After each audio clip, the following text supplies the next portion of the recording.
राधे राधे प्रभु जी, आप सबको राधे राधे। आप सभी अच्छे होंगे, प्रसन्न होंगे, स्वस्थ होंगे। आप सभी का मेरे यूट्यूब चैनल पे हार्दिक अभिनंदन है, सबका स्वागत है।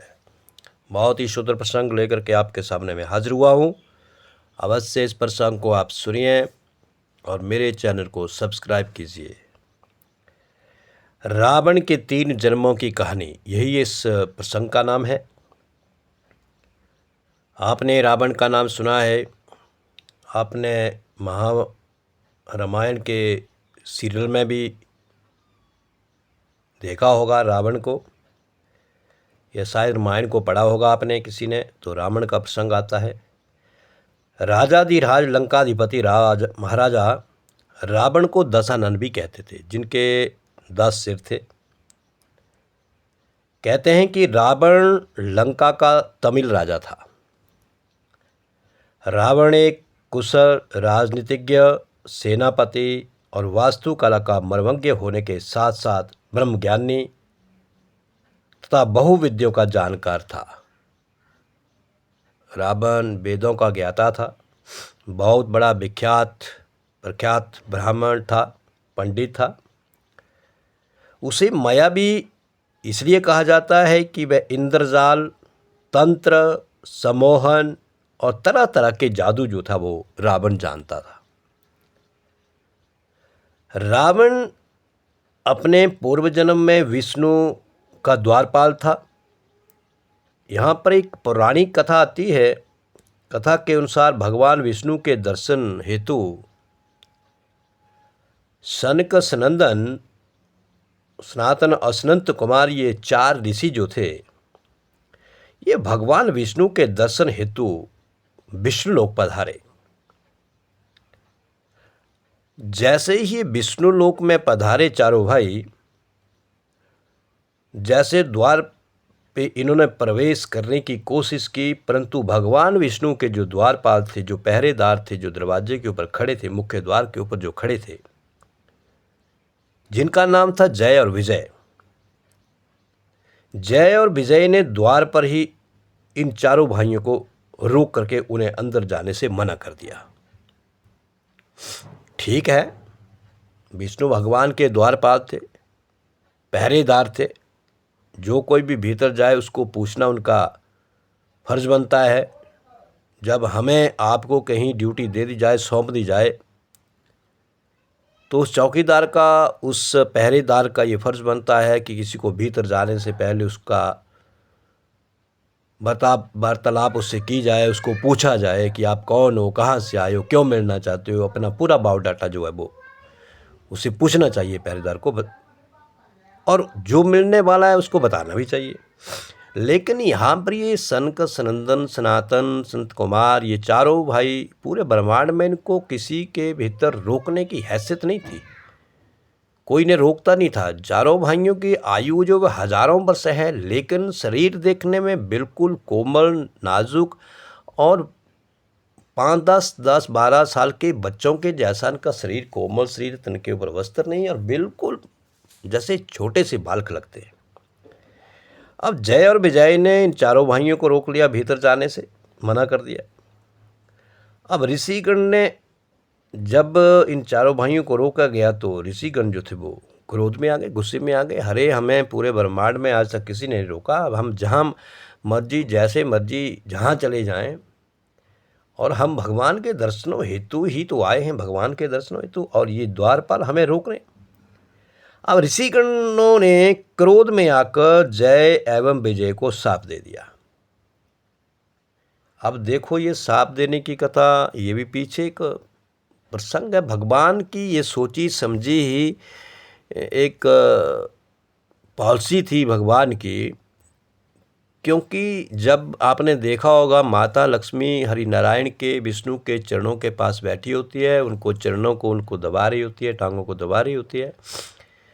तो एक दिन माता लक्ष्मी चरणों को स्पर्श करती हुई हरिनारायण के, विष्णु जी के चरणों को जब दबा रही थी, तो उन्हें एहसास हुआ कि मेरे प्रभु प्राणनाथ का जो शरीर है, जो देह है, ये बहुत ही नाजुक है, इतना कोमल शरीर है, जैसे अगर एक उंगली अगर भगवान के अंगों में अगर दबाई जाए तो जैसे उस देह में कोई निशान बन जाए, इतना नाजुक शरीर, इससे और ये पूरा ब्रह्मांड, पूरा संसार इन्हें ध्याता है, इनका ध्यान करता है, इनका स्मरण करता है। ये कैसे इतने बड़े ब्रह्मांड की, पूरे संसार की रक्षा करते होंगे? इतना कोमल शरीर जिसके भी।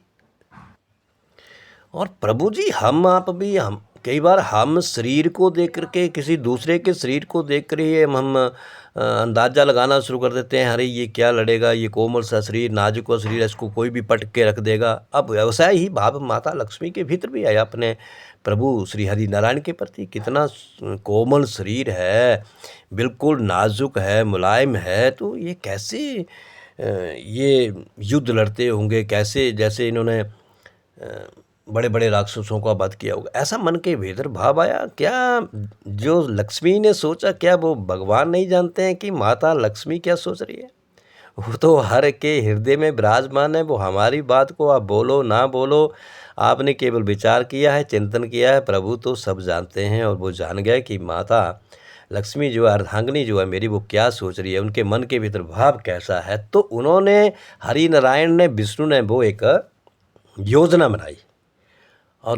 बनाई, और जो द्वारपाल थे जय विजय, उनके भीतर एक अहंकार कर दिया, अहंकार पैदा क्या कर दिया कि हम भगवान हरि नारायण के द्वारपाल हैं, हमारा मन करे तो किसी को भीतर जाने दें, हमारा मन ना करे तो किसी को भी रोक सकते हैं। ऐसा वो ऐसा नहीं करते थे, आज तक कभी नहीं किया। लेकिन ये लक्ष्मी माता का प्रभु के प्रति भाव, उनके शरीर को देख करके विचार मन में आना कि ये कैसे इस नाजुक देश से बड़े बड़े राक्षसों का वध करते हैं, दैत्यों का वध करते हैं, वही तो भगवान हरि नारायण माता लक्ष्मी की इस बात को जान गए। और उन्होंने फिर लीला रच दी। और फिर सनक सुंदर सनातन, इन चारों भाइयों का वहाँ पे आगमन होता है, और जय और विजय की बुद्धि को भ्रमित कर दिया। और फिर जय और विजय ने चारों भाइयों को रोक दिया।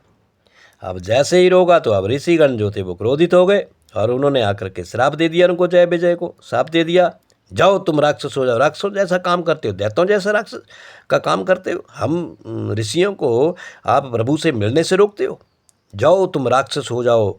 और एक जन्म नहीं, 3 जन्म तक आप राक्षस बने रहोगे इस धरती के ऊपर, और आपकी मुक्ति होगी। अगर आपको मोक्ष मिला तो केवल प्रभु के हाथों से ही मिलेगा आपको। अब ये तो श्राप दे दिया चारों भाइयों ने उनको, जय और विजय को। अब उन्हें अपनी गलती का एहसास हुआ। उन्होंने क्षमा याचना की उन सनक सुंदर सनातन इन चारों भाइयों से, लेकिन जो मुख से जो श्राप निकल गया वो तो फिर भुगतना पड़ेगा। प्रभु जी, संतों का वरदान और ये श्राप दोनों फलते हैं, ये ऐसे नहीं है कि फलने वाले नहीं। इतनी देर में प्रभु तो वहाँ पे द्वार के ऊपर आ गए, और उन्होंने ऋषियों को प्रणाम किया, उनसे क्षमा याचना की। लेकिन जब तक तो वो ऋषिगण जो थे वो श्राप दे चुके थे। अब 3 जन्मों का श्राप दे दिया गया दोनों जय और विजय को। और बाद में ये जय और विजय ने ऋषियों से अपने अपराध के लिए क्षमा मांगी। भगवान विष्णु ने भी ऋषियों से क्षमा करने को कहा। तब ऋषियों ने कहा कि हमारा साप खाली नहीं जा सकता।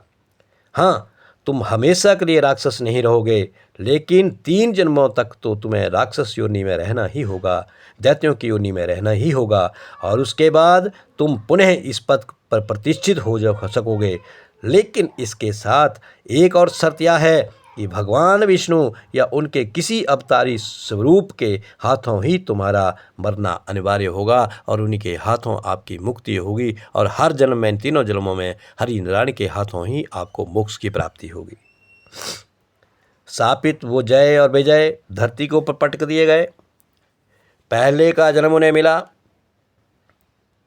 सतयुग के भीतर, वो बने हिरण्याकश्यप व हिरण्याक्ष बने, जहाँ पर भगवान ने अवतार लिया। 12 अवतार में वो हरि नारायण जो थे वो उन्होंने अवतरण हुआ उनका, और फिर इन दोनों भाइयों को मोक्ष दिया। दूसरे जन्म में त्रेता में जब प्रभु श्री राम का युग आया, उसमें वही जय और विजय रावण और कुंभकर्ण बने, और जिनको मोक्ष मिला, जिनकी मुक्ति हुई प्रभु श्री राम के हाथों, जब रावण ने सीता का हरण कर लिया था।